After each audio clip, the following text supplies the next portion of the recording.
Hi guys and welcome back to the channel Deepak Yadav Education. Welcome to the Daily Hindu News and Editorial Analysis of 21st of May 2022.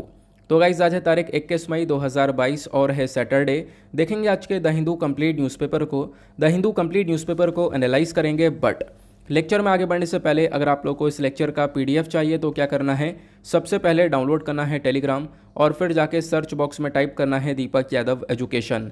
As you can see guys आप लोग को ये वाला channel मिल जाएगा, इस पर click करना और जाकर इस चैनल को ज्वाइन कर लेना।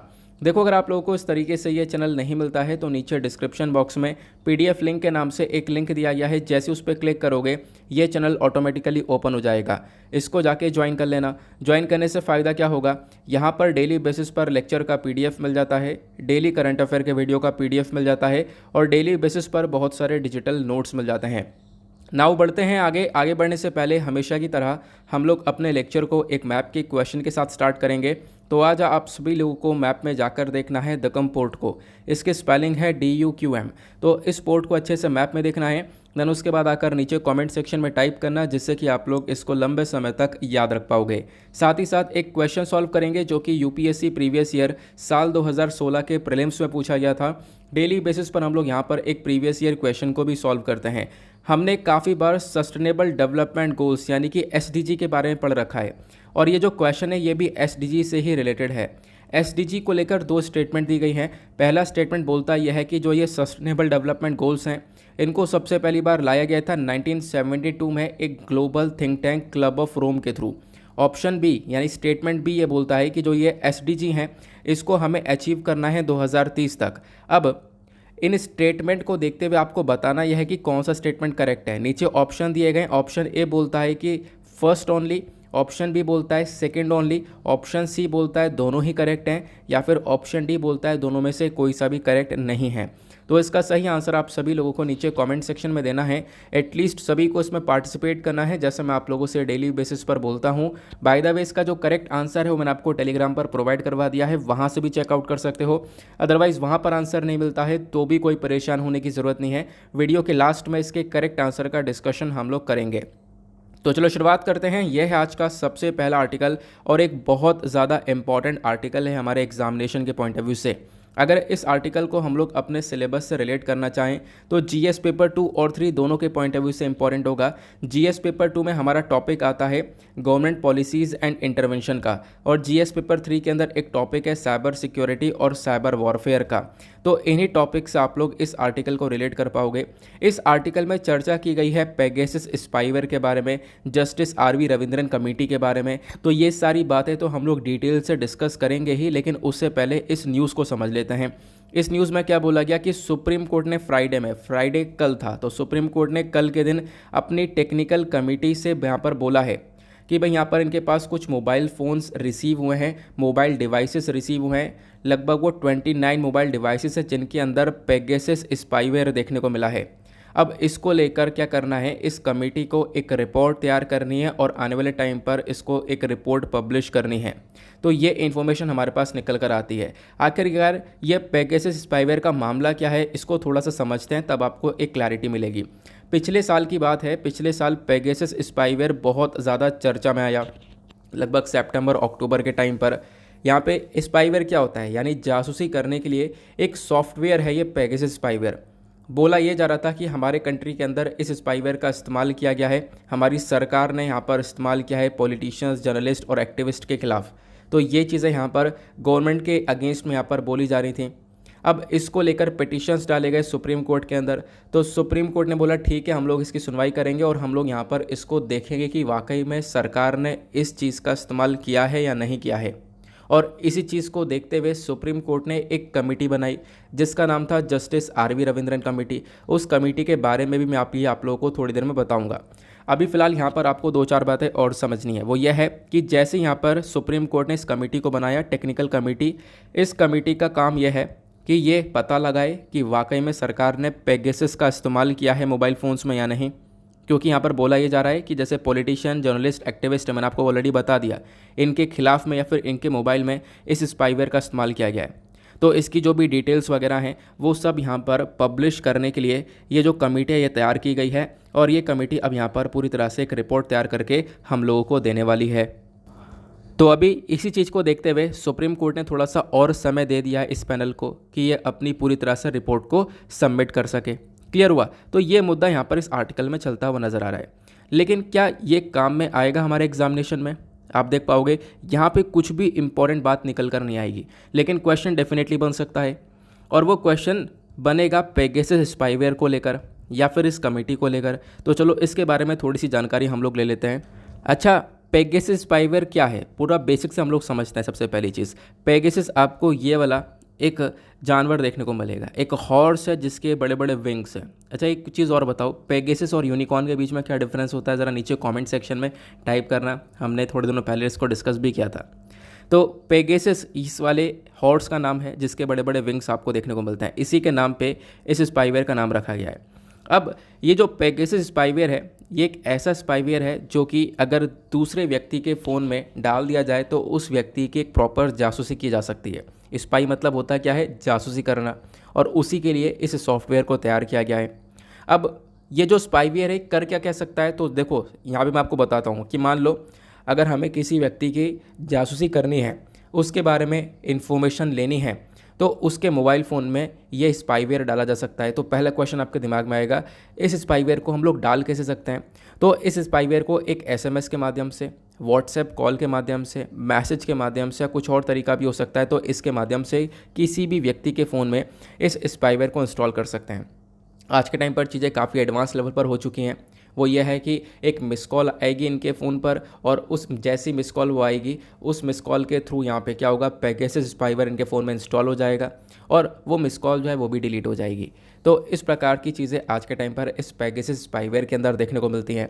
अब क्वेश्चन ये है कि चलो किसी के फ़ोन में इस पेगासस स्पाईवेयर को इंस्टॉल कर दिया गया, अब उसके फ़ोन से क्या क्या चीज़ें निकाली जा सकती हैं? तो उसके एसएमएस, ईमेल, उसके photos and videos, contact number, उसके बाद recording calls, WhatsApp chat, calendar, और उसके बाद यहाँ पे सबसे इम्पॉर्टेंट बात, उसके फ़ोन का माइक्रोफोन एक्टिवेट किया जा सकता है। इसका मतलब क्या है? इसका मतलब यह है कि मान लो कोई व्यक्ति है, ठीक है, वो कुछ इंपॉर्टेंट मीटिंग्स को अटेंड कर रहा है। अगर वो मीटिंग अटेंड कर रहा है तो उसके फ़ोन के माइक्रोफोन को जैसे हम एक्टिवेट कर देंगे तो जो भी बातें चल रही हैं वो सारी बातें यहाँ पर सुनी जा सकती हैं।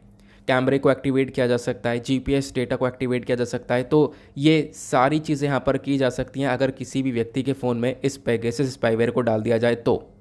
अब ये पेगासस स्पाईवेयर क्या है ये तो आप लोगों ने समझ लिया। क्वेश्चन ये है कि इस स्पाईवेयर को बनाया किसने? इंडिया ने बनाया है? नहीं, ये स्पाईवेयर बनाया गया है इजराइल के थ्रू। इजराइल की यहाँ पर कंपनी है एनएसओ ग्रुप, इसने यहाँ पर इसको बनाया है।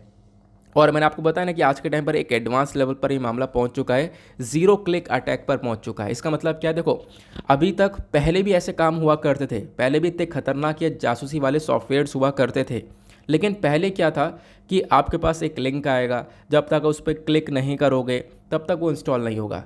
लेकिन आज के टाइम पर सिचुएशन बदल चुकी है, यहाँ पे क्लिक की कोई आवश्यकता ही नहीं है, ठीक है। यहाँ पे डायरेक्टली व्हाट्सएप कॉल्स के माध्यम से या फिर किसी और तरीके से फ़ोन के अंदर इन स्पाईवेयर को इंस्टॉल किया जा सकता है। क्लियर हुआ? तो ये तो स्पाईवेयर को लेकर आपको सारी इन्फॉर्मेशन मिल चुकी है। तो बाकी अगर आप लोग को इस चीज़ को लेकर लिखना है कुछ तो आप लोग यहाँ पर देख पाओगे, सारी इन्फॉर्मेशन मैं आपको टेलीग्राम पर प्रोवाइड करवा दूंगा कि पेगासस स्पाईवेयर एक मैलिशियस सॉफ्टवेयर आपको देखने को मिलता है। तो पहला क्वेश्चन तो आपको यही होगा कि मैलिशियस सॉफ्टवेयर क्या है।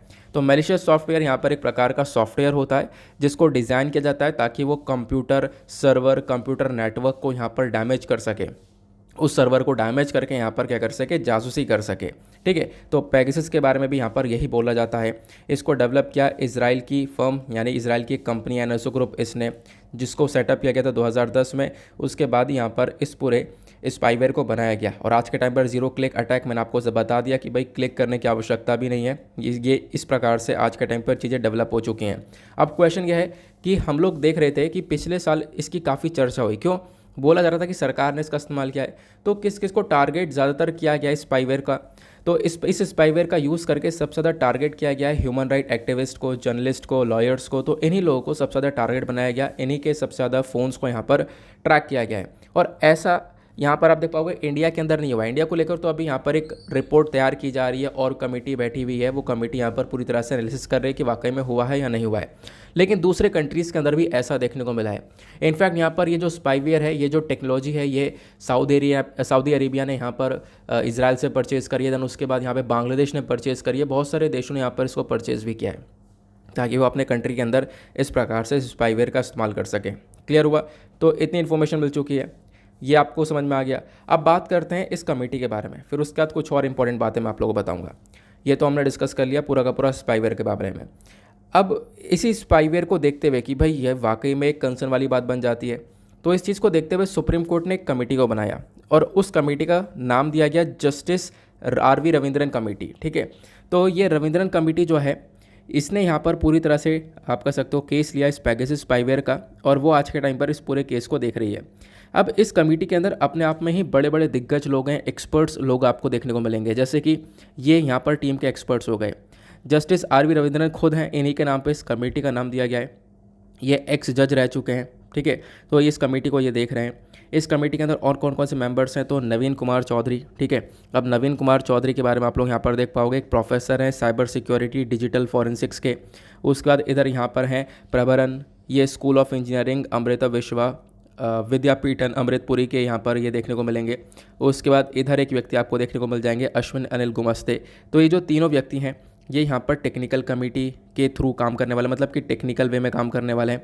उसके बाद इस कमेटी को और भी लोगों के थ्रू देखा जा रहा है, जैसे कि आलोक जोशी हो गए, जो कि एक फॉर्मर IPS ऑफिसर हैं। तो ये सारे मेंबर्स हैं इस कमेटी के, जो कि यहाँ पर आज के टाइम पर काम कर रहे हैं इस पेगासस स्पाईवेयर को लेकर और इसके रिगार्डिंग इन्फॉर्मेशन कलेक्ट करने को लेकर।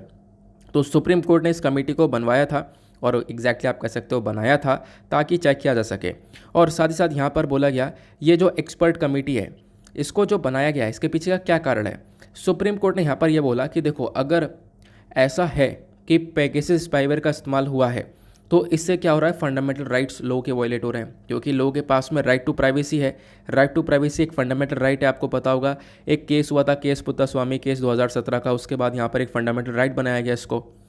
अब आप लोग कह सकते हो कि हाँ, अगर ऐसा कुछ हुआ है तो उस व्यक्ति की जो प्राइवेसी है वो यहाँ पर खतरे में आपको देखने को मिल जाएगी। तो ये राइट टू प्राइवेसी का वायलेशन हुआ है, इस वजह से इस कमेटी को तैयार किया गया। साथ ही साथ यहाँ पर सुप्रीम कोर्ट का कहना यह है कि अगर इस प्रकार से चीज़ें होती रहेंगी तो कहीं ना कहीं यहाँ पर निगरानी रखी जा रही है फ्री स्पीच को लेकर, यानी जो जर्नलिस्ट वगैरह हैं उनको ट्रैक किया जा रहा है। ठीक है, एक्टिविस्ट जो हैं उनको ट्रैक किया जा रहा है। तो ये यहाँ पर बोला गया, तो ऐसा बिल्कुल भी नहीं होना चाहिए, ऐसा यहाँ पर सुप्रीम कोर्ट बोलता है। तो इसी चक्कर में यहाँ पर क्या है, अगर उनको ट्रैक किया जा रहा है तो यहाँ पर वो खुलकर नहीं बोल पाएंगे, अपने आप को एक्सप्रेस नहीं कर पाएंगे, वो सारी चीज़ें यहाँ पर देखने को मिलती हैं। तो दैट इज़ वाई यहाँ पर इस कमेटी को पूरी तरह से तैयार किया गया। क्लियर हुआ? तो सारी इन्फॉर्मेशन आपको मिल चुकी है, स्पाईवेयर क्या है और ये सारी बातें क्या हैं, इसको आपको ध्यान रखना है। ये बहुत इंपॉर्टेंट आर्टिकल बन जाता है, क्योंकि पिछले साल से चर्चा में है, अभी तक क्वेश्चन नहीं बना है, तो पॉसिबिलिटी कि इस बार यहाँ पर क्वेश्चन बनता हुआ नजर आए। अगर आप लोगों को एक एक बात बहुत आसान से शब्दों में समझ में आ चुकी है, तो फटाफट वीडियो पर जो लाइक का बटन उसको दबा देना। जो हमारा टारगेट है 5K प्लस लाइक का, उसको आपको अचीव करवाना है। 1 सेकेंड लगना है यार, 1 सेकेंड में वो काम हो जाएगा। आपने इतना सुन लिया कि 1 सेकेंड लगना है, तो आप दबा दो इतनी देर में। चलो नेक्स्ट आर्टिकल पर आते हैं। आपने आज का थंबनेल देखा होगा। अब थंबनेल के बेसिस पर ये आर्टिकल थोड़ा सा लेंदी आना चाहिए था, लेकिन कोई बात नहीं, इसमें बहुत सारी इंपॉर्टेंट बातें हैं डिस्कस करने के लिए। इस आर्टिकल को आप लोग GS पेपर 3 इकोनॉमी से रिलेट कर पाओगे, और UPSC पहले क्वेश्चन भी पूछ चुका है। तो यहाँ पे बात की जा रही है FDI को लेकर, फॉरेन डायरेक्ट इन्वेस्टमेंट। अभी कुछ दिन पहले करंट अफेयर के वीडियो में मैंने आपको डिटेल से ये सारी टर्म्स समझाई थी कि फॉरेन डायरेक्ट इन्वेस्टमेंट क्या होता है, फॉरेन पोर्टफोलियो इन्वेस्टमेंट क्या होता है, फॉरेन एक्सचेंज जो हमारा फॉरेन रिजर्व होता है वो क्या होता है, वो सारी बातें मैंने आपको डिटेल से बताई थी। लेकिन कोई बात नहीं, उस वीडियो को थोड़े से कम लोग देखते हैं, लेकिन थोड़ा सा टाइम मिले तो आप लोग देख लिया करो। अब तो वैसे भी मैंने यहाँ पर कल उस वीडियो को एक दिन पहले, यानी कि कल शाम को ही अपलोड कर दिया था। जैसे आज का वीडियो तो उसको कल शाम को अपलोड कर दिया गया था, तो आप लोग यहाँ पर थोड़ा सा टाइम निकाल कर उसको देख सकते हो, डेफिनेटली आपको हेल्प करेगा वो। तो यहाँ पे बात की जा रही है कि इंडिया का जो फॉरेन डायरेक्ट इन्वेस्टमेंट है साल 2021-22 का, उसने एक रिकॉर्ड तोड़ दिया है, और यहाँ पर आप कह सकते हो एक हिस्ट्री बना दी है। हिस्ट्री बना दी है क्या मतलब क्या है, तो मतलब यह है कि भाई 2021-22 के अंदर इंडिया के अंदर जब दुनिया भर से इन्वेस्टमेंट निकल रहा है, दुनिया भर में बवाल चल रहा है, लेकिन इंडिया के अंदर इन्वेस्टमेंट बढ़ता रहा, और 2021-22 के अंदर ये इन्वेस्टमेंट पहुंचा $83.57 बिलियन का। तो तो ये यहाँ पर इन्फॉर्मेशन आती है कि एफडीआई हमारा 83.57 बिलियन डॉलर्स का पहुँच चुका है साल 2021-22 के अंदर में। और अगर मैं आप लोगों को कुछ पहले का डेटा बताऊं तो साल 2018-19 में ये जो एफडीआई है वो 62 बिलियन डॉलर्स का था। फिर साल 2019-20 में 74 का, फिर साल 2020-21 के अंदर यहाँ पर 81 का। अब आप देख पाओगे यहाँ पर साल 2021-22 के अंदर 83 का। और आज के टाइम पर पता है खास बात यह है कि दुनिया भर में सिचुएशन ये है यूक्रेन रशिया के वॉर को लेकर और भी बहुत सारे कंसर्न्स को लेकर कि कंट्रीज़ के अंदर से इन्वेस्टमेंट नहीं निकल रहा है, लेकिन भारत एक ऐसी कंट्री है जहाँ पर इन्वेस्टमेंट बढ़ता रहा। ठीक है, खासकर जो ये इन्वेस्टमेंट है कहाँ पे हुआ है, ये इलेक्ट्रॉनिक सेक्टर के अंदर इन्वेस्टमेंट बढ़ता हुआ नजर आया है। ये भी आपको ध्यान रखना है। ये सारी बातें जो भी मैंने आपको बताई है वो पेज नंबर 10 पर आपको देखने को मिल जाएंगी। इस आर्टिकल को आगे ही कंटिन्यू भी किया गया है। अब ये आर्टिकल इतना पढ़ लिया, क्या ये काम में आएगा? आपसे पूछा जाएगा कि हाँ साल 2021-22 के अंदर एफडीआई कितना पहुंचा, ऐसा क्वेश्चन पूछा जाएगा? नहीं, आपने देखा भी नहीं होगा। पिछले 20 साल के पेपर भी आप लोग यहाँ पर एनालाइज कर लो। तो क्वेश्चन यहाँ पर बनने वाला है एफडीआई के बेसिस पर। तो आपको पढ़ना ही है कि कॉन्सेप्ट्स क्या हैं। ये आपको इकोनॉमी के अंदर कॉन्सेप्ट्स बहुत हेल्प करते हैं एफडीआई। तो चलो मैं एफडीआई और एफपीआई दोनों को साथ में अच्छे से बता देता हूँ कि एग्जैक्टली होते क्या। तो एक टर्म होता है एफडीआई जिसको हम लोग फॉरेन डायरेक्ट इन्वेस्टमेंट के नाम से जानते हैं, और एक टर्म होता है फॉरेन पोर्टफोलियो इन्वेस्टमेंट यानी कि इसको एफपीआई बोला जाता है। चलो पहले हम लोग एफपीआई को समझेंगे, फिर एफडीआई को समझेंगे। अब एफपीआई फॉरेन पोर्टफोलियो इन्वेस्टमेंट क्या होता है? देखो, फॉरेन पोर्टफोलियो इन्वेस्टमेंट जो है ये एक तरीके से यहाँ पर इन्वेस्टमेंट जब कोई व्यक्ति डायरेक्ट, मतलब कि बाहर से, ऑब्वियस ही बात है फॉरेन वर्ड आ रहा है तो बाहर से वो इन्वेस्टमेंट आ रहा है हमारे देश में।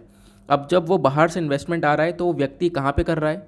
किसी स्टॉक के अंदर, यानी बाहर से मान लो कोई अमेरिकन है, वो इंडिया के स्टॉक के अंदर, हमारे बॉन्ड्स के अंदर, या फिर जो म्यूचुअल फंड्स होते हैं अगर उसके अंदर इन्वेस्टमेंट कर रहा है तो वो फॉरेन पोर्टफोलियो इन्वेस्टमेंट कहलाता है। क्लियर हुआ? जो फॉरेन पोर्टफोलियो इन्वेस्टमेंट है वो, यहाँ पर खास बात यह है कि जो भी इन्वेस्टर होता है वो डायरेक्टली किसी चीज़ की ओनरशिप नहीं ले लेता। मतलब क्या है कि देखो यहाँ पे होता क्या है, आपने स्टॉक, बॉन्ड और म्यूचुअल फंड्स के अंदर इन्वेस्टमेंट कर दिया तो डायरेक्ट आपको एक ओनरशिप नहीं मिली है। जबकि एफडीआई के अंदर क्या होता है, बड़े बड़े बिजनेसेस के अंदर डायरेक्ट बहुत सारा इन्वेस्टमेंट करते हो, आपको एक बहुत बड़ा कंट्रोल होता है आपका। ठीक है, तो वो सारी चीज़ें होती है, लेकिन एफपीआई के अंदर कोई इतना बड़ा कंट्रोल होता नहीं है, लेकिन यहाँ पे आप स्टॉक, बॉन्ड और म्यूचुअल फंड के अंदर इन्वेस्टमेंट करते हो। अगर एफडीआई की अगर हम लोग चर्चा करते हैं तो फॉरेन डायरेक्ट इन्वेस्टमेंट, जिसके बारे में अभी हम चर्चा भी कर रहे हैं, ये एक इन्वेस्टमेंट है, यानी कि बाहर से इन्वेस्टमेंट आ रहा है और एक हमारी कंट्री के अंदर ये इन्वेस्टमेंट आया। अब खासकर होता क्या है इसके अंदर, जो इन्वेस्टर होता है जो कि इन्वेस्टमेंट करता है वो डायरेक्टेड बिजनेसेस के अंदर यहाँ पे इन्वेस्टमेंट करता है, बिजनेस को परचेज करता है और उनका एक बहुत बड़ा कंट्रोल होता है और उस बिज़नेस की एक डायरेक्ट ओनरशिप मिल जाती है उस व्यक्ति को। यानी कोई दूसरा व्यक्ति जो कि इन्वेस्टमेंट कर रहा है, एफडीआई कर रहा है, उसको एक डायरेक्ट ओनरशिप भी मिलेगी, वो पूरा का पूरा बिजनेस चला रहा है उस पर्टिकुलर कंट्री के अंदर में। क्लियर हुआ? तो एफडीआई और एफपीआई बहुत सिंपल से टर्म आपको यहाँ पे समझ में आ चुके हैं। अब दोनों के बीच में क्या डिफरेंस होता है, कुछ डिफरेंस मैं आप लोगों को बताता हूँ। तो आपने इतना तो समझ लिया एफडीआई और एफपीआई में क्या डिफरेंस है। एक बार फिर से रिवाइज करते हैं क्योंकि कन्फ्यूजन बिल्कुल भी क्रिएट ना हो दिमाग में, इस वजह से एक बार फिर से इसको कवर करते हैं।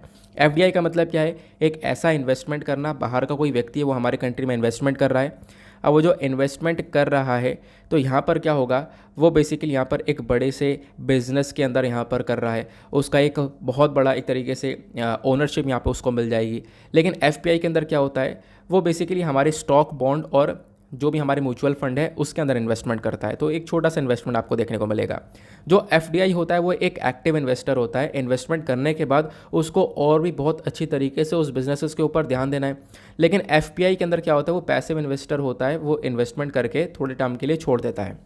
बट एफडीआई की बात करें तो यहाँ पे एक डायरेक्ट इन्वेस्टमेंट देखने को मिलता है, डायरेक्टली कोई भी व्यक्ति इन्वेस्टमेंट कर सकता है। एफपीआई यहाँ पर इनडायरेक्ट माध्यम से, यानी कि स्टॉक वगैरह के माध्यम से ये इन्वेस्टमेंट हो रहा है। एफडीआई के अंदर क्या होता है, एक हाई कंट्रोल होता है। मैंने आपको बताया कि ऑब्वियस ही बात है, किसी व्यक्ति ने बिजनेस में यहाँ पर इन्वेस्ट किया तो उसका एक कंट्रोल भी आता है, उसको एक ओनरशिप मिलती है उस बिजनेस के अंदर में। लेकिन यहाँ पर एफपीआई के अंदर बहुत कम कंट्रोल है, जितने स्टॉक परचेज किए हैं उसके हिसाब से यहाँ पर उनको उनकी ओनरशिप मिल जाती है। बाकी टर्म के बारे में बात करें तो एफडीआई जो है ये लॉन्ग टर्म इन्वेस्टमेंट होता है, लंबे समय के लिए यहाँ पर इसको इन्वेस्ट किया गया है, और एफपीआई शॉर्ट टर्म के लिए इन्वेस्टमेंट यहाँ पर किया जाता है। क्लियर हुआ?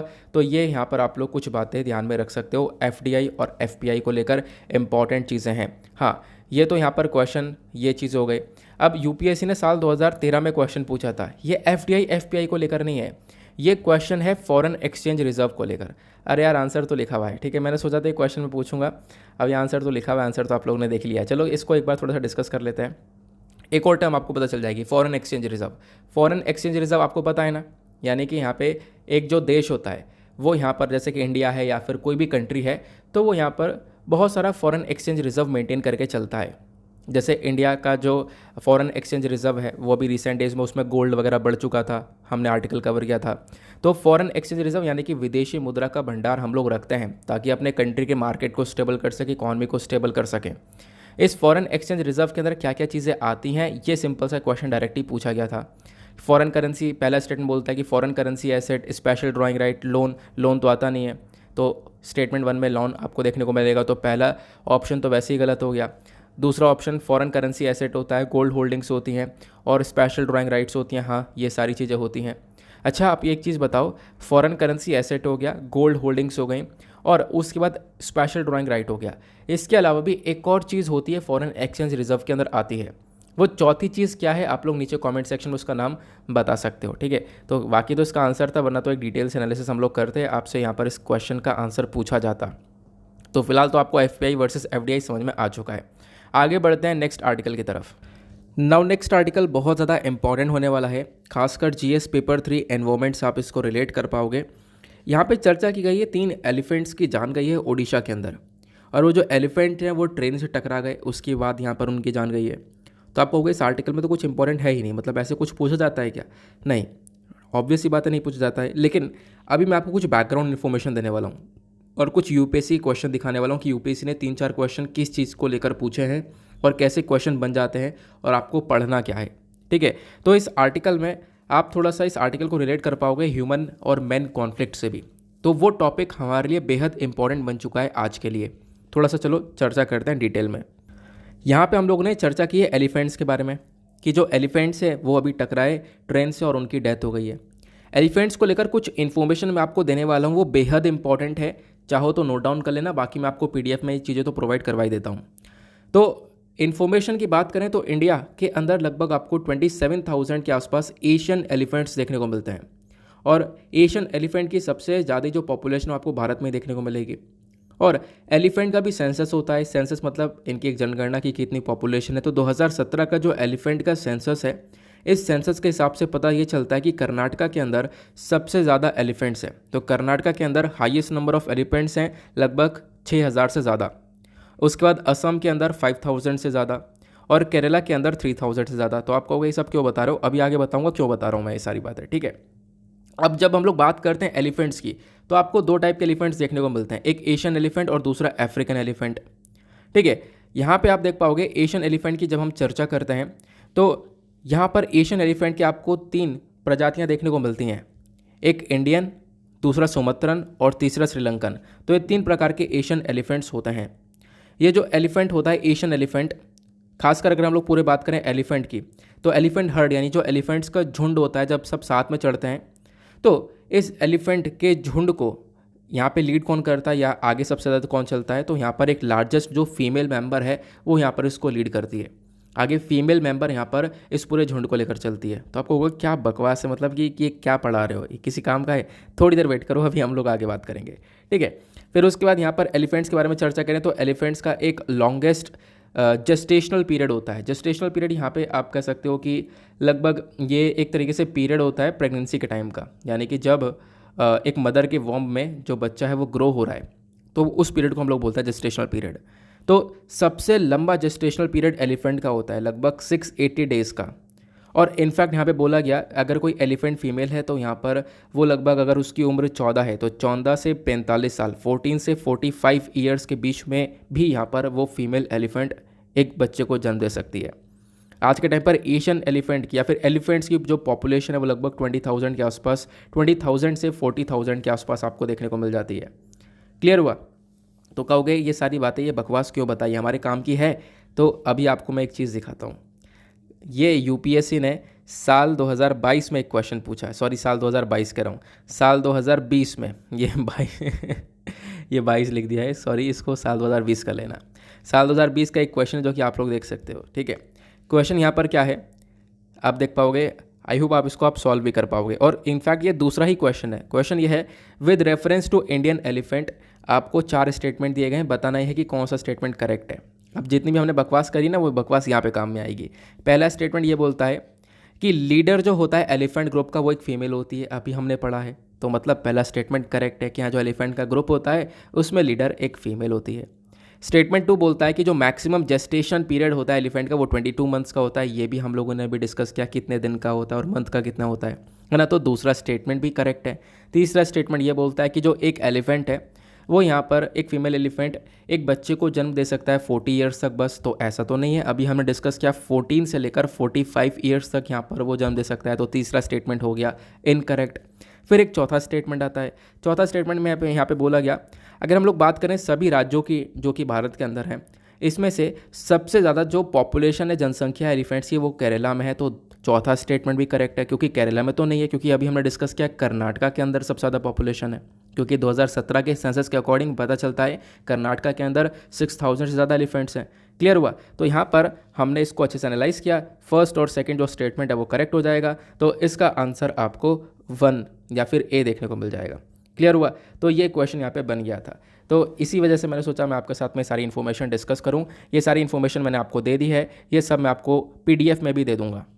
बाकी चर्चा करें एलिफेंट्स के बारे में और, तो यहाँ पे आप देख पाओगे जो एलिफेंट की सूंड होती है उसके अंदर लगभग 40,000 के आसपास आपको मसल्स वगैरह देखने को मिल जाती हैं। और एलिफेंट का जो टीथ होता है, जो दांत होता है, वो अगर एक बार टूट जाए तो दोबारा वो ग्रो नहीं होता है। ये भी यहाँ पर एक फैक्ट है।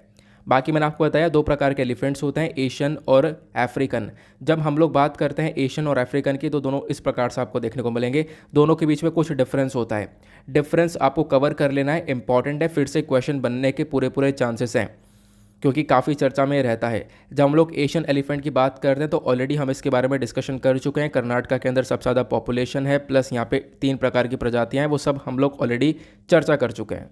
अब बात करते हैं अफ्रीकन एलिफेंट्स की। तो अफ्रीकन एलिफेंट की बात करें तो इसकी 2 प्रजातियाँ देखने को मिलती हैं, एक अफ्रीकन एलिफेंट और दूसरा यहाँ पर सवाना या फिर बुश एलिफेंट के नाम से जाना जाता है।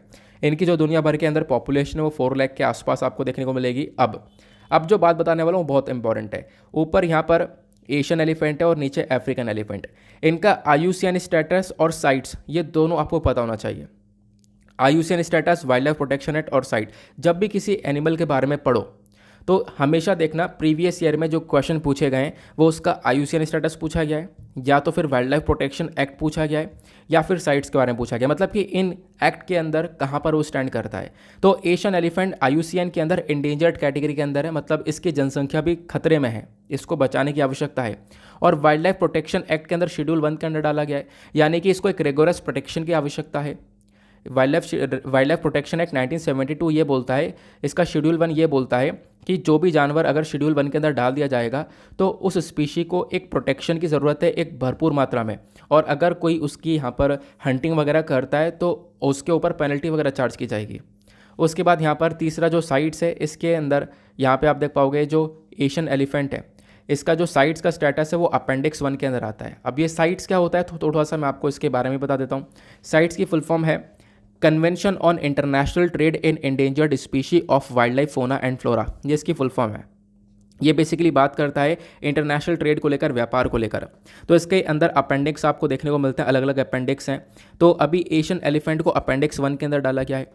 अपेंडिक्स 1 यहाँ पर क्या बोलता है कि मान लो कोई भी स्पीशी आती है इसके अंदर जो कि मोस्ट एंडेंजर्ड कैटेगरी के अंदर में है, जैसे गोरिल्ला, सी टर्टल, ये सारी प्रजातियाँ भी आज के टाइम पर अपेंडिक्स 1 में है।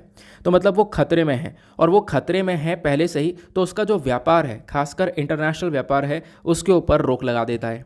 तो बेसिकली यहाँ पर इस हाथी का इंटरनेशनल व्यापार नहीं हो सकता, इसका ये अपेंडिक्स 1 बोलता है। ठीक है, तो आप लोग ये ध्यान रख सकते हो कि कौन कौन से ये अलग अलग केसेस में कौन कौन से शेड्यूल के अंदर आता है। तो ये तो आपने एशियन एलिफेंट के बारे में चर्चा कर ली है।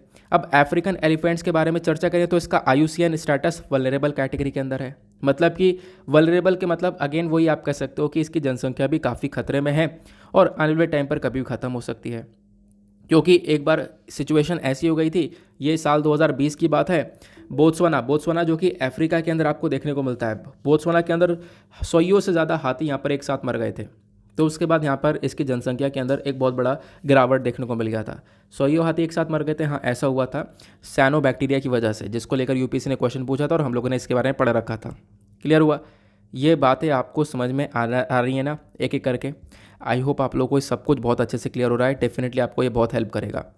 अब आप कहोगे कि जो मैंने आपको बातें बताई हैं कि ये एंडेंजर्ड स्पीशी है, ये क्या है, उसको लेकर आपको पढ़ के चलना है, क्योंकि यूपीएससी ने काफ़ी लंबे समय से ऐसा क्वेश्चन पूछा नहीं है, और मतलब पूछा भी है बीच में। वैसे ये एक पुराना क्वेश्चन है साल 2012 का।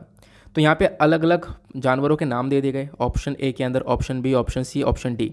ये जानवर वही होंगे जो कि उस साल चर्चा में रहे होंगे। अब वो चर्चा में है तो आपको उनका IUCN स्टेटस पता होना चाहिए। तो यहाँ पे बताया जा रहा है कि भाई यहाँ पे आपको बताना ही है कि कौन सा एक ऐसा ऑप्शन है जिसमें सारी प्रजातियाँ एंडेंजर्ड स्पीशी के अंदर आती है। तो इसका ऑप्शन ए करेक्ट है। वैसे तो यहाँ पे सारी जानवरों का IUCN स्टेटस वगैरह लिख दिया गया है। क्लियर हुआ? ये इन्फॉर्मेशन मिल चुकी है। बाकी आज के टाइम पर एलिफेंट्स को काफ़ी बड़ा खतरा देखने को मिल रहा है। खतरा क्या है? उनकी पोचिंग वगैरह हो रही है, हंटिंग हो रही है, और ह्यूमन एलिफेंट कॉन्फ्लिक्ट तो आपको देखने को मिल ही जाता है। तो ये कुछ चीज़ें हैं जिसकी वजह से यहाँ पर आज के टाइम पर जो हाथी की जनसंख्या वो लगातार कम हो रही है। उसका जो कॉरिडोर वगैरह है, क्योंकि एलिफेंट्स के बाकी सारे काफ़ी कॉरिडोर्स देखने को मिलते हैं, वहाँ पे कंस्ट्रक्शन चल रहा है, ठीक है। तो उसकी वजह से यहाँ पर एलिफेंट्स की जनसंख्या लगातार कम हो रही है। अब क्या हम लोग कोई स्टेप नहीं उठा रहे हैं, कोई कदम नहीं उठा रहे हैं एलिफेंट्स को बचाने के लिए? तो काफ़ी सारे प्लान्स और प्रोग्राम्स चलाए गए हैं, ठीक है। वो क्या है? हम लोगों ने पोचर्स और किलर्स को पकड़ने के लिए, इनको अरेस्ट करने के लिए काफ़ी सारे प्लानिंग्स और प्रोग्राम्स को चला रखा है। प्लस यहाँ पर बैरिकेड्स आपको देखने को मिल जाएंगे, बैरिकेड्स लगा दिए गए हैं ताकि मैन और एलिफेंट कॉन्फ्लिक्ट को रोक सकें। क्योंकि यहाँ पे जंगल से एलिफेंट बाहर निकल कर आएगा तो यहाँ पर इंसान के साथ में भिड़ जाएगा, तो उसमें यहाँ पर किसी ना किसी की जान चली जाएगी। इसी को हम लोग मैन एलिफेंट कॉन्फ्लिक्ट बोलते हैं। अब एक चीज़ और भी है, हमने एक प्रोग्राम को लॉन्च किया है, आपको बहुत ध्यान से सुनना है। उस प्रोग्राम का नाम है माइक प्रोग्राम। माइक की फुल फॉर्म क्या है? Monitoring the illegal killing of elephants. जो अवैध तरीके से एलिफेंट्स को मारा जा रहा है उसको मॉनिटर करने के लिए यहाँ पर इस प्रोग्राम को लाया गया था। इसको लॉन्च किया गया था 2003 के अंदर। क्लियर हुआ? ताकि हम लोग इस अफ्रीकन और एशियन एलिफेंट को एक प्रोटेक्शन दे सके। तो आप कहोगे ये क्यों बता रहे हो? क्योंकि ऐसे भी क्वेश्चन बन जाते हैं। क्योंकि साल 2017 में यूपीएससी ने एक और क्वेश्चन पूछा। क्वेश्चन ये है कि एम स्ट्राइप्स को लेकर। ये जो टर्म है एम स्ट्राइप, ये अक्सर न्यूज़ में देखने को मिलता है। वो एम स्ट्राइप क्या है? तो बताइए क्या है? ये है टाइगर रिजर्व्स को मेंटेन करने के लिए इस एम स्ट्राइप्स को लाया गया था। तो इस प्रकार से माइक प्रोग्राम को लेकर भी क्वेश्चन बन जाएंगे, ठीक है। तो ऑब्वियस सी बात है, हम लोग अपने पढ़ाई को ऐसे लेकर चल सकते हैं कि हम अपने सिलेबस से चीज़ें रिलेट कर सकें, प्लस यहाँ पर कि कैसे कैसे प्रीवियस ईयर में क्वेश्चन पूछ चुके हैं, है ना। तो उन चीज़ों से रिलेटेड करके तभी तो हम लोग अपने प्रिपरेशन को कर पाएंगे। तो आई होप आप लोगों ने यहाँ पर काफ़ी कुछ सीखा है और एनवायरनमेंट का एक मेजर पोर्शन आपका यहाँ पर तैयार करवा दिया गया है। चलो नेक्स्ट आर्टिकल पर आते हैं।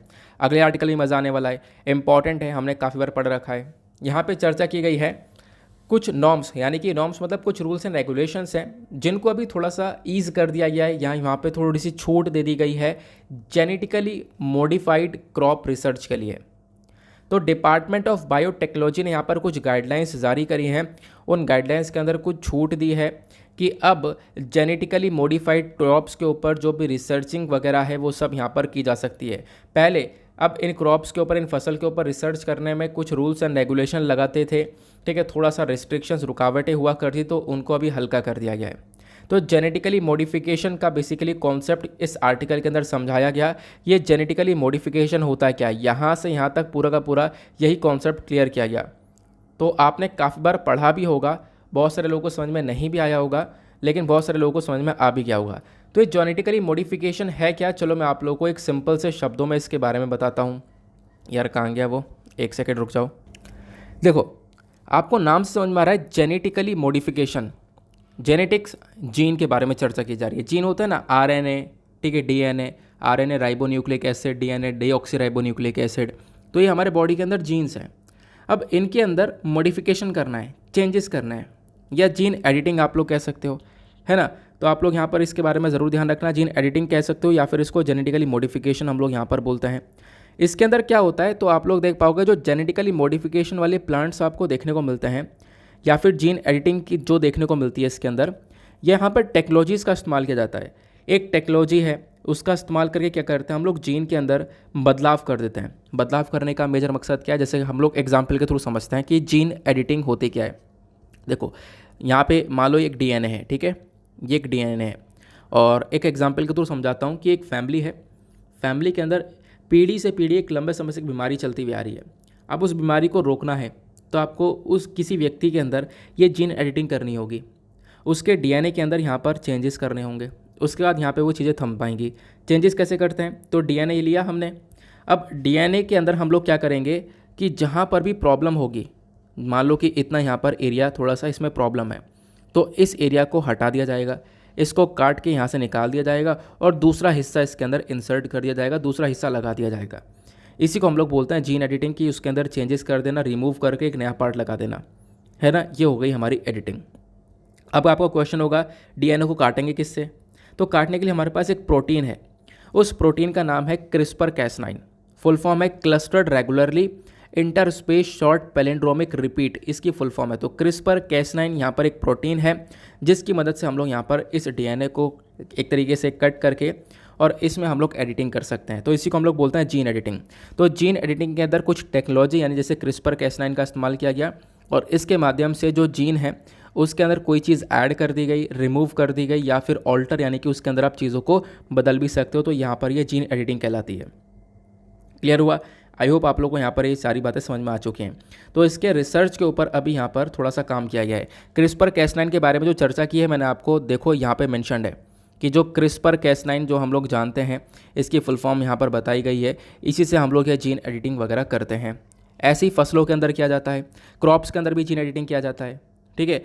तो ये आप लोग ध्यान रख सकते हो। मॉडिफिकेशन के अंदर थोड़ी सी चीज़ें बदल जाती हैं, बट अभी हम लोग एडिटिंग के बारे में पढ़ रहे हैं। क्लियर हुआ? अब जीन एडिटिंग को लेकर आपने क्रिस्पर कैस9 को समझा, एडिटिंग आपको समझ में आ चुकी है। अब बात करते हैं कि कोई क्वेश्चन पूछा या यूपीएससी ने, हाँ 2019 में यूपीएससी ने क्वेश्चन पूछा था क्रिस्पर कैस9 को लेकर। तो 2019 में क्वेश्चन क्या निकल कर आया कि व्हाट इज़ कैस9 प्रोटीन, यानी कैस9 प्रोटीन क्या है जो कि कभी कभी न्यूज़ में देखने को मिलती है। ऑप्शन ने बोला गया एक मॉलिकुलर सीजर है जिससे कि जीन एडिटिंग की जाती है। ऑप्शन बी बायोसेंसर है जो कि पैथोजेंस को डिटेक्ट करता है।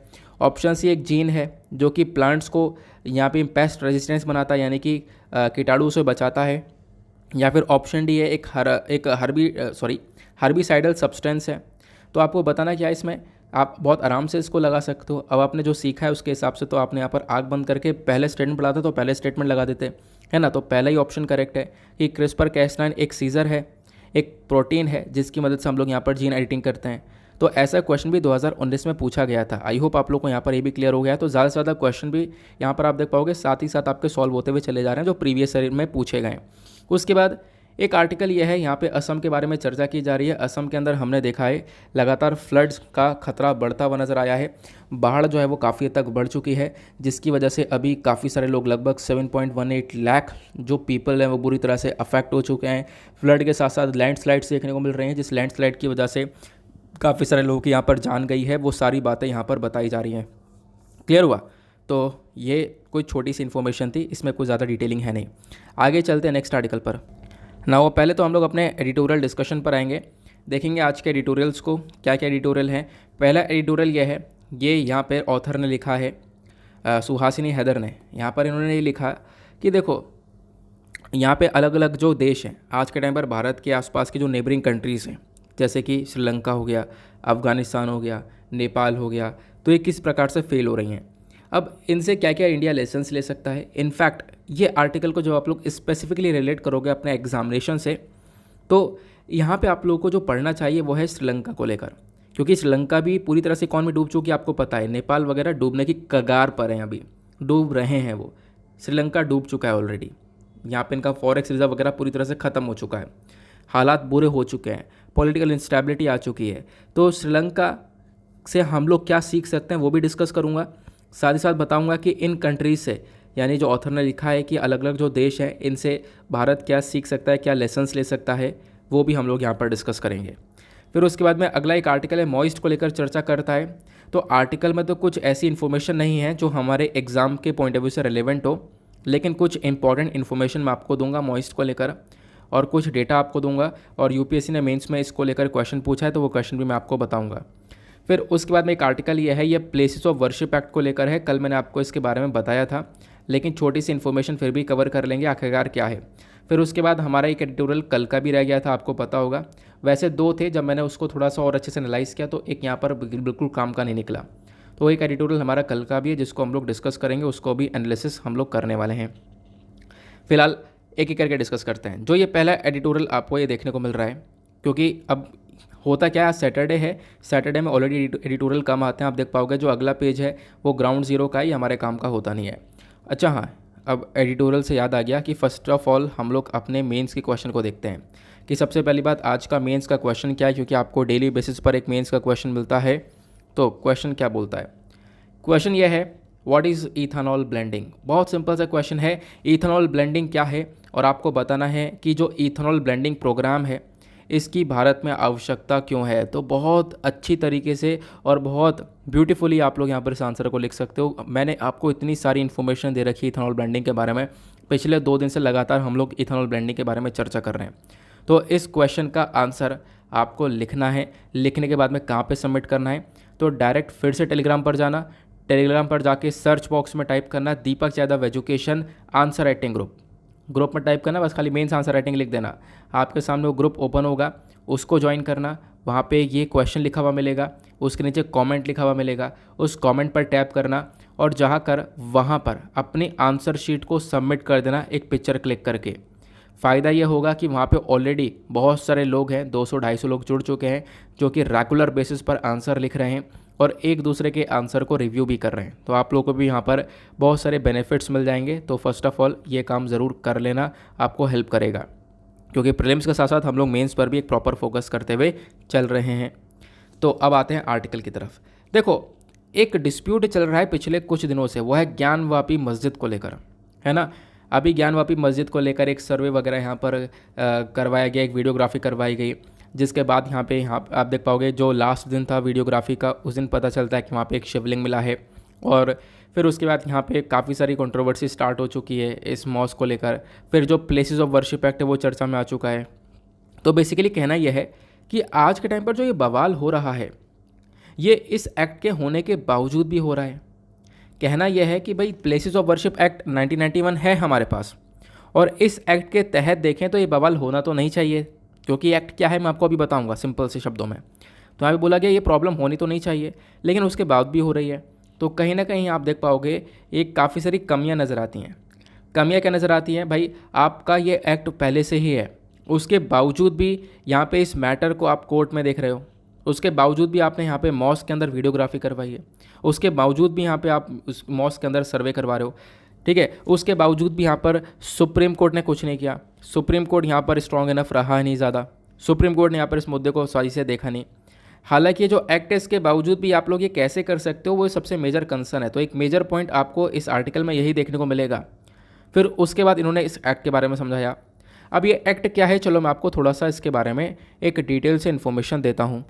वैसे तो मैंने आपको कल प्लेसेस ऑफ वर्शिप एक्ट के बारे में बताया था, लेकिन कोई बात नहीं, इसको दोबारा से समझते हैं। अगर आपको और डिटेल से जानना है ना तो कल का वीडियो प्लीज़ देख लेना, वहाँ पे मैंने ज्ञानवापी मॉस्क की पूरी हिस्ट्री कवर करी है और प्लेसेस ऑफ वर्शिप एक्ट के बारे में यहाँ पे सारी बातें समझाई हैं।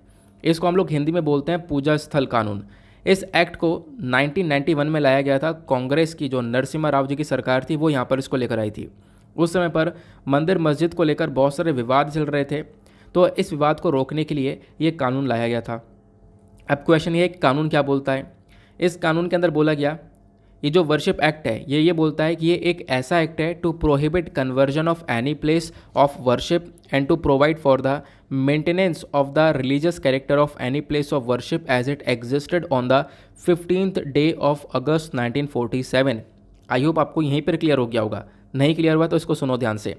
देखो 15 अगस्त 1947, 15th ऑफ अगस्त 1947 वो तारीख है जब देश आज़ाद हुआ था। और इस एक्ट को कब लाया गया, प्लेसेस ऑफ वर्शिप एक्ट को लाया गया था 1991 में, क्योंकि 1947 से लेकर 1991 तक बड़े सारे बवाल हो चुके थे, मंदिर मस्जिद को लेकर बहुत सारे विवाद चल रहे थे। तो इसी वजह से 1991 में ये वर्शिप एक्ट लाना पड़ा।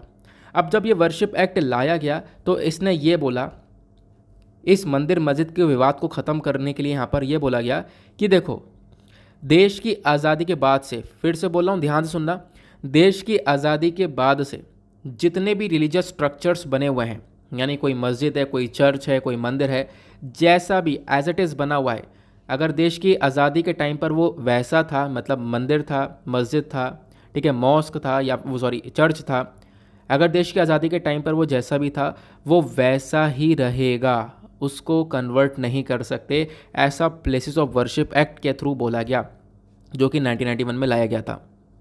और इन्होंने इसके अंदर एक एक्सेप्शन, एक अपवाद को रखा।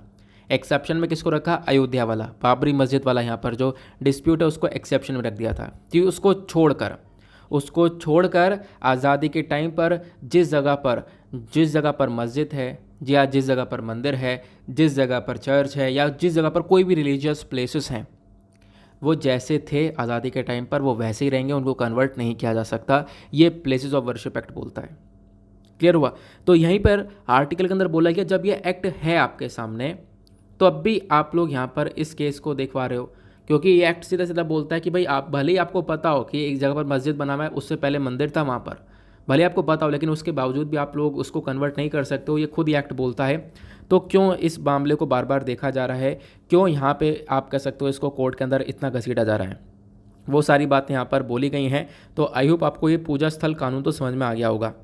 अब पूजा स्थल कानून के बाद मैं आपको एक चीज़ यहाँ पर और बता दूँ, इसके अंदर एग्जाम्पशन दिया गया, मैंने आपको बता दिया। अयोध्या वाला जो विवाद है उसके अंदर वो उसको हटाया दिया गया था, उसको छोड़ दिया गया था। उसको छोड़कर अब इस एक्ट के अंदर एक पेनल्टी भी है, मतलब कि मान लो ये चीज़ें जो बोल दी गई इस एक्ट के अंदर, इस एक्ट के खिलाफ में अगर कुछ चीज़ें होती हैं, कोई व्यक्ति करता है, तो यहाँ पर इस एक्ट के सेक्शन 6 के अंदर बोला गया है कि अगर कोई भी काम, मतलब कोई भी व्यक्ति अगर इस लॉ का उल्लंघन करता है, इस एक्ट का उल्लंघन करता है, तो उसको सज़ा होगी 3 साल की, और साथ साथ यहाँ पर उसके ऊपर फाइन भी चार्ज किया जा सकता है। तो ये हुआ मामला हमारा प्लेसेस ऑफ वर्शिप एक्ट को लेकर। क्लियर हुआ?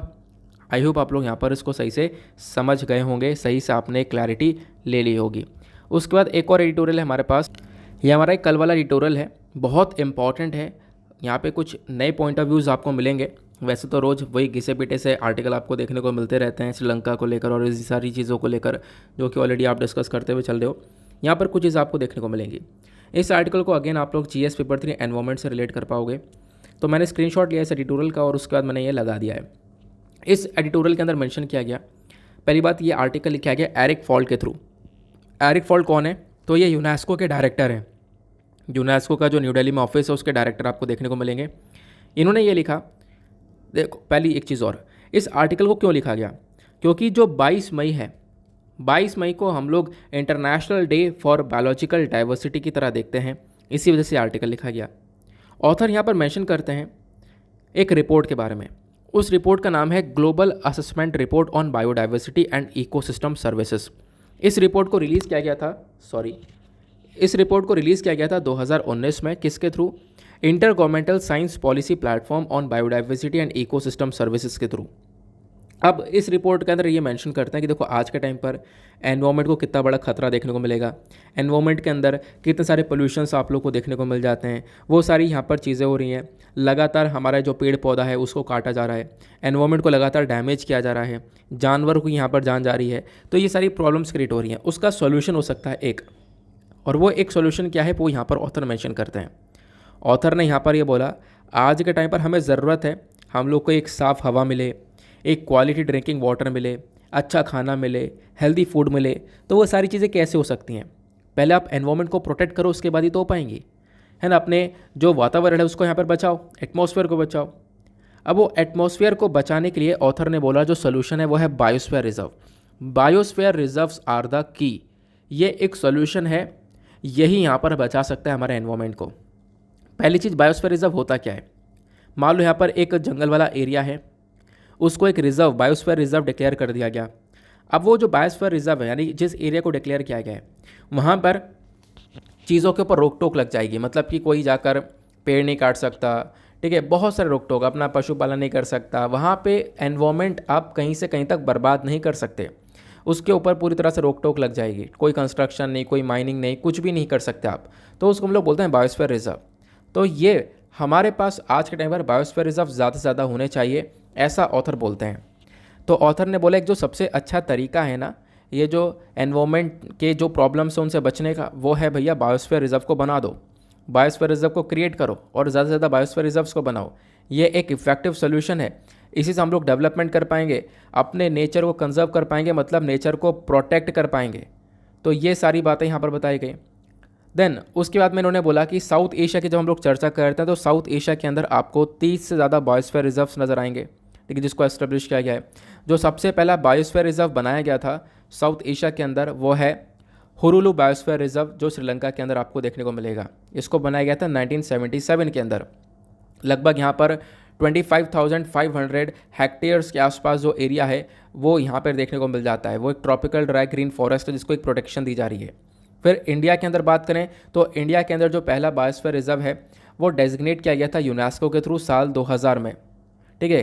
ब्लू माउंटेन ऑफ नीलगिरिस के अंदर यहाँ पर ये बायोस्फीयर रिजर्व आपको देखने को मिलेगा। वो फैला हुआ है तमिलनाडु से कर्नाटक केरला तक।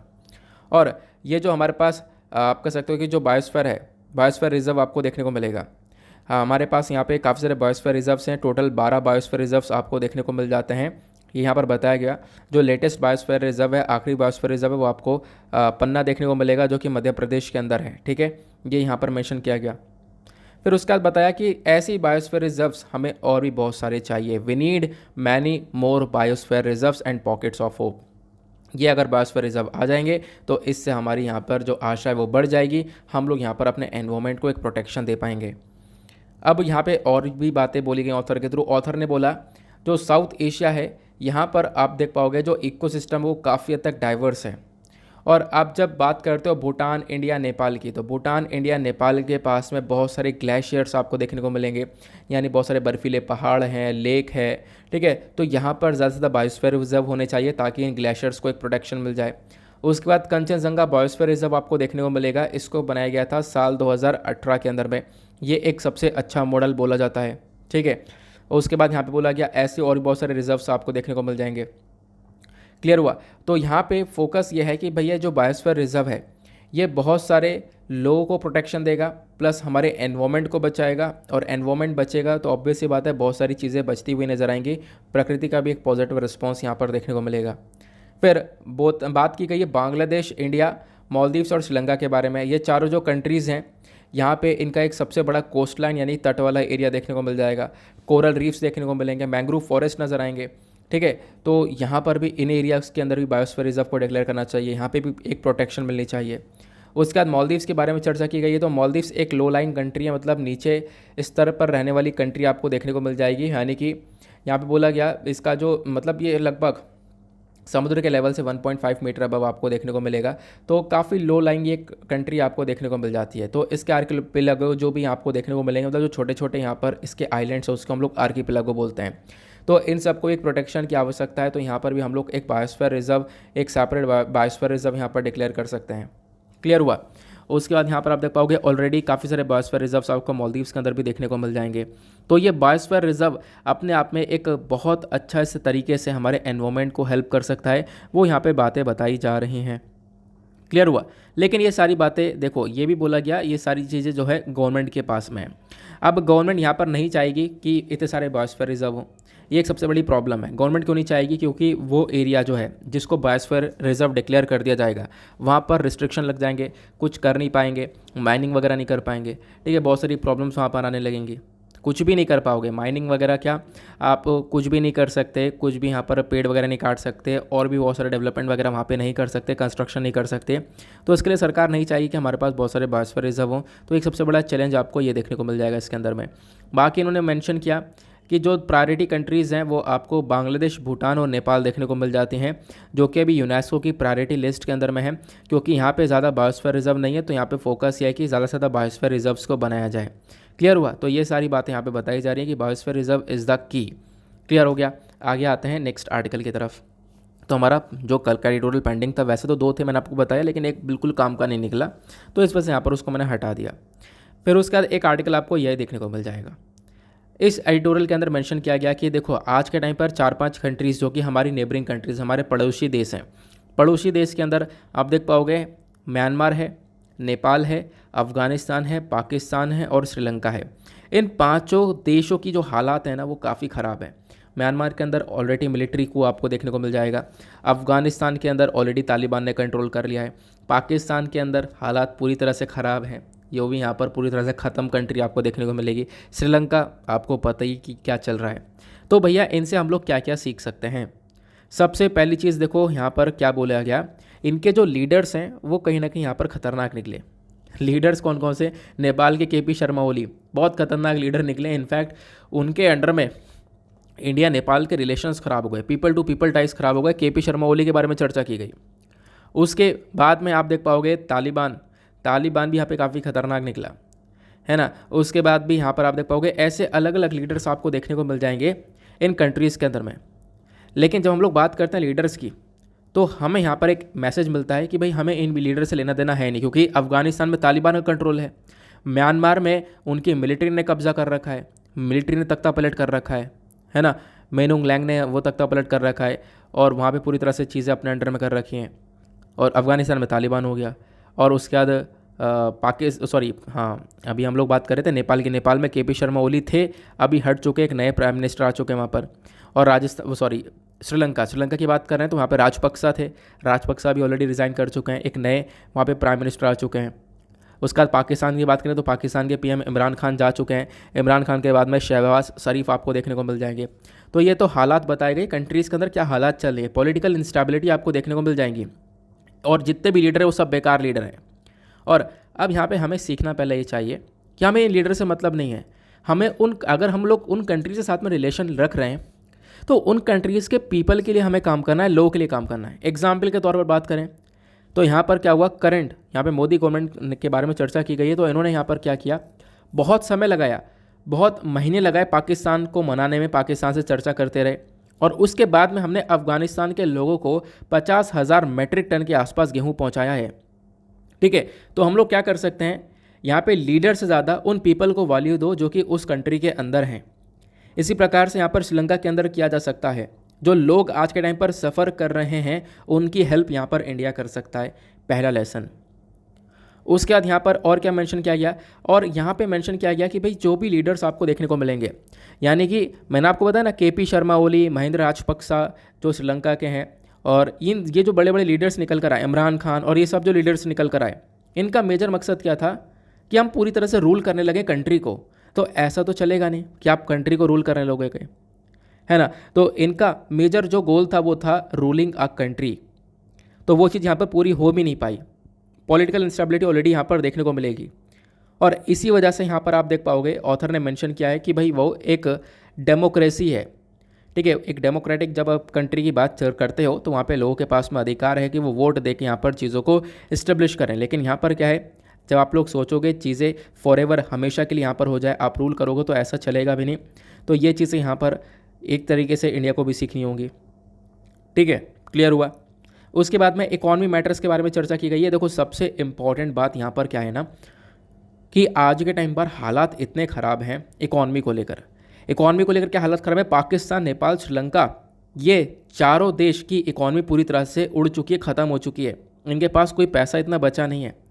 थोड़ा बहुत पैसा यहाँ पर पाकिस्तान को मिल रहा है, यहाँ पर लोन वगैरह ले रहा है चाइना से, नेपाल को थोड़ा सपोर्ट मिल रहा है, लेकिन श्रीलंका पूरी तरह से डूब चुका है। और यहाँ पे आप देख पाओगे लगातार जो जॉब्स हैं वो यहाँ पर ख़त्म हुई हैं, महंगाई लगातार लंबे समय से बढ़ती हुई नज़र आ रही थी। तो भारत को भी इन चीज़ों को देखना है और इनसे लेसन लेना है कि वैसे तो महंगाई हमारे यहाँ भी बहुत लंबे समय से चलती हुई नज़र आ रही है ना। तो इसको यहाँ पर देखना होगा, नहीं तो फिर वो कंट्री इन्हीं कंट्रीज़ की तरह बनती हुई नज़र आएगी। फिर उसके बाद एक और इम्पॉर्टेंट बात यहाँ पर यह है कि कोविड-19 की वजह से भी सिचुएशन थोड़ी सी ख़राब हुई, लॉकडाउन्स लगे। ठीक है, इकॉनमी स्लो डाउन हुई, दुनिया भर की इकॉनमी स्लो डाउन हुई, जीडीपी फिगर्स यहाँ पे सारे डाउन हो गए। उसके बाद में रशिया ने इन्वेड कर दिया यूक्रेन को। उसके बाद दुनिया भर में यहाँ पर महंगाई बढ़ चुकी है, तेल को लेकर, बहुत सारे अनाज को लेकर, तो वो प्रॉब्लम्स तो अलग ही रहीं। क्लियर हुआ। तो ये चीज़ें आप लोग देख पाओगे। तो इन सब बवालों के अंदर में हम लोगों ने ये भी देखा है कि ये कंट्री पहले से ही कुछ ना कुछ चीज़ों से सफ़र कर रही थी। यहाँ पे महंगाई बहुत ज़्यादा थी, जॉबलेसनेस यहाँ पर देखने को मिलेगा, बेरोज़गारी बहुत ज़्यादा थी।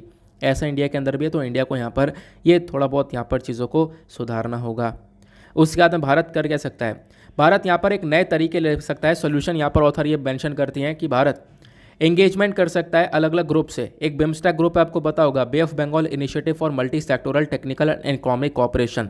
उसके बाद एक ग्रुप है BBIN, यानी कि बांग्लादेश, भूटान, इंडिया, नेपाल। तो ये भाई जो ग्रुप्स हैं, इन ग्रुप्स को एक्टिवेट कर सकता है। इन ग्रुप्स को यहाँ आप कह सकते हो बात इनके साथ में बैठकर डिस्कशन किया जा सकता है।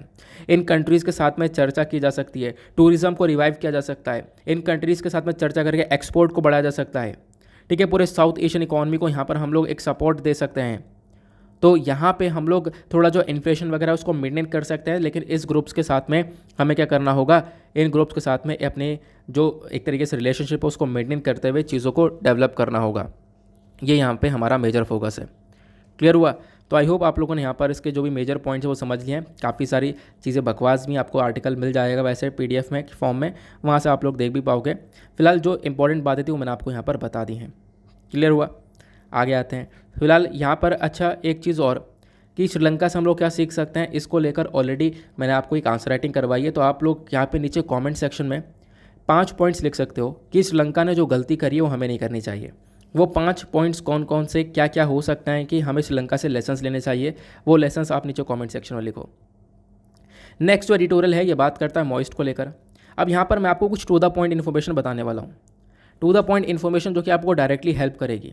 ठीक है, डायरेक्ट आपको एग्ज़ाम पर्सपेक्टिव से, क्योंकि हमारा जो पर्पज़ है वो ये है न्यूज़पेपर पढ़ने का कि हम लोग एग्ज़ाम को टैकल कर सकें, यानी हम अपने एग्ज़ाम को डायरेक्टली टारगेट कर सकें, एग्ज़ाम की पॉइंट ऑफ व्यू से पढ़ें। तो यहाँ पर चर्चा किस चीज़ को लेकर की गई है, चर्चा की गई मॉइस्ट को लेकर, मॉइज़म को लेकर। यह आर्टिकल आपका GS पेपर 3 के पॉइंट ऑफ व्यू से इंपॉर्टेंट है। सिलेबस के अंदर left wing extremism, government policies, interventions, ये सारे टॉपिक्स आपको सिलेबस में देखने को मिल जाते हैं। पहला क्वेश्चन तो सर यही है, लेफ्ट विंग एक्सट्रीमिज्म है क्या? देखो, लेफ्ट विंग एक्सट्रीमिज्म हो, मॉइस्ट हो या नक्सल्स हो, ये तीनों एक ही हैं। ठीक है, तो बस खाली फ़र्क ये है कि आप कह सकते हो कि मॉइस्ट जो है वो दुनिया भर में मॉइस्ट नाम से जाने जाते हैं, मतलब जो वर्ड मॉइस्ट है दुनिया भर में जाना जाता है। इंडिया के अंदर इनको हम लोग नक्सल्स के नाम से जानते हैं या फिर नक्सलवाद के नाम से। जो ये नक्सलिज्म है ये वेस्ट बंगाल से यहाँ पर स्टार्ट होता है। वेस्ट बंगाल के नक्सलबारी विलेज से यहाँ पर ये स्टार्ट होता हुआ नज़र आता है। उसके बाद यहाँ पर बोला गया कि आज के टाइम पर तो नक्सलवाद आपको छत्तीसगढ़, उड़ीसा, आंध्र प्रदेश, ये जो स्टेट्स है, खासकर लेस डेवलप्ड एरियाज़ जो इन राज्य के अंदर भी बहुत सारे ऐसे एरिया हैं जहाँ पर ज़्यादा विकास नहीं है, तो उन एरियाज़ के अंदर आपको ये नक्सलवाद बढ़ता हुआ नज़र आएगा। वो बातें यहाँ पर मेंशन की जा रही हैं। फिर उसके बाद में यहाँ पर मेंशन किया गया ये जो मॉइस्ट है या जो मॉइज़म है ये कम्युनिज़म का फॉर्म है। कम्युनिज़म वो है जिसको माओ सेतोंग ने यहाँ पर बनाया था, चाइनीज़ लीडर ने बनाया था। इनका क्या पर्पज़ होता है? इनका पर्पज़ ये होता है कि जितनी भी ताकत है, यानी कि सरकार वगैरह को तो बिलीव करते नहीं है, सरकार वगैरह कुछ होती है तो मानते नहीं है, और बोलते हैं कि जो स्टेट पावर है उसको कैप्चर किया जाए, उसको छीना जाए और हथियार उठा के छीना जाए और उनको यहाँ पर हटाया जाए और अपना राज किया जाए। ठीक है, तो सरकार वगैरह के अंदर बिलीव करते नहीं है जो मॉइस्ट होते हैं।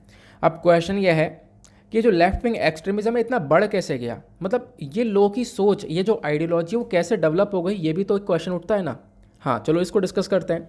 सबसे पहले यहाँ पर एक जड़ है ट्राइबल डिस्कॉन्टेंट, मतलब सरकार के थ्रू कुछ ऐसे स्टेप उठाए गए जिसकी वजह से ये मॉइज़म बढ़ता चला गया। कैसे? तो सरकार ने यहाँ पर फॉरेस्ट कंजर्वेशन एक्ट 1980 को यहाँ पर लेकर आया। अब यहाँ पे क्या बोला गया कि भाई जो जंगल हैं, इस जंगल को यहाँ पे एक प्रोटेक्शन दी जाएगी। अब जंगल को प्रोटेक्शन देंगे तो वहाँ से जो ट्राइबल हैं, यानी कि जो आदिवासी लोग आपको देखने को मिलेंगे, उनको हटाना पड़ेगा, है ना। तो क्या किया गया, स्टार्टिंग में यहाँ पे इन जंगल से जो ट्राइबल्स उनको टारगेट किया गया, उनको हटाया गया, उनको जंगल से हटा दिया, निकाल दिया। अब जब बहुत तगड़ा डिस्प्लेसमेंट हुआ, बहुत ज़्यादा कगार में ट्राइबल पॉपुलेशन को जंगलों से हटाया गया, तो इससे यहाँ पर क्या होता है, इससे यहाँ पर देखो ये भी होता है कि वो जो लोग हैं वो उसी के ऊपर डिपेंडेंट थे, वहीं से उस कमा रहे थे, वहीं से खा रहे थे, अपना जीवन व्यतीत कर रहे थे। अब जब वो लोग वो जंगल से निकाला गया तो कुछ अलग से लोग हुआ करते हैं, मतलब कि कुछ अलग से एक दो लोग अगर मॉइस्ट सोच के हैं तो वो अपनी ही आइडियोलॉजी के अंदर इन सभी लोगों को डेवलप कर देते हैं। यानी कि मान लो इनको एक तरफ से जंगल से निकाला गया, दूसरी तरफ से दो लोग हैं जिनकी मॉइस्ट वाली आइडियोलॉजी है कि भाई यहाँ पे सरकार वगैरह कुछ करती नहीं है, सरकार के अगेंस्ट में है, ठीक है, सरकार को हट जाना चाहिए, ठीक है, सरकार से पावर छीन लेनी चाहिए, वो सारी बातें यहाँ पर काफ़ी सारे लोग देखने को मिलते हैं। तो अगर जिनकी आइडियोलॉजी ऐसी होती है तो वो इन ट्राइबल पीपल को, जिनको जंगल से निकाल दिया गया, इनको अप्रोच करते हैं, इनके पास जाते हैं, इनके पास जाने के बाद में इनको अपनी आइडियोलॉजी के अंदर कन्वर्ट कर लेते हैं कि हाँ भाई ऐसा ऐसा है, और इनको यहाँ पर इसी नक्सलिज्म के अंदर, इसी मॉइज़म के अंदर चेंज कर लेते हैं। इनको फिर हथियार दे देते हैं, बॉम्ब प्रोवाइड करवा देते हैं, कुछ पैसा दे देते हैं ताकि जो लोग हैं वो यहाँ पर एक तरीके से अपना जीवन व्यतीत कर पाएँ, और फिर वो जो लोग हैं वो इसी आइडियोलॉजी के अंदर आ जाते हैं और ये नक्सलवाद इसी प्रकार से बढ़ता हुआ चला जाता है। क्लियर हुआ।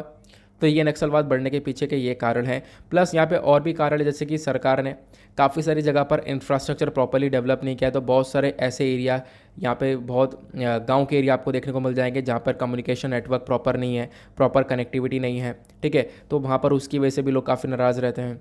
तो ये चीज़ों के अंदर थोड़ा सा काम करना पड़ेगा। प्लस ये जो लेफ्ट विंग एक्सट्रीमिज़म जैसे जैसे बढ़ चुका है, आज के टाइम पर इतना खतरनाक हो चुका है कि जो हम हमारे जवान होते हैं वो अगर इनको ख़त्म करने जाते हैं, इनको इनके लिए लड़ने के लिए जाते हैं, तो हमारे जवान भी उसके अंदर शहीद हो जाते हैं। आपको सबसे बड़ा एग्जाम्पल मिलेगा यहाँ पे सुकमा डिस्ट्रिक्ट का, छत्तीसगढ़ के अंदर, पिछले साल की बात है, इसी समय की लगभग बात थी। तो यहाँ पर आपको याद होगा कि बहुत सारे जवान हमारे शहीद हो गए थे इन्हीं चक्कर में।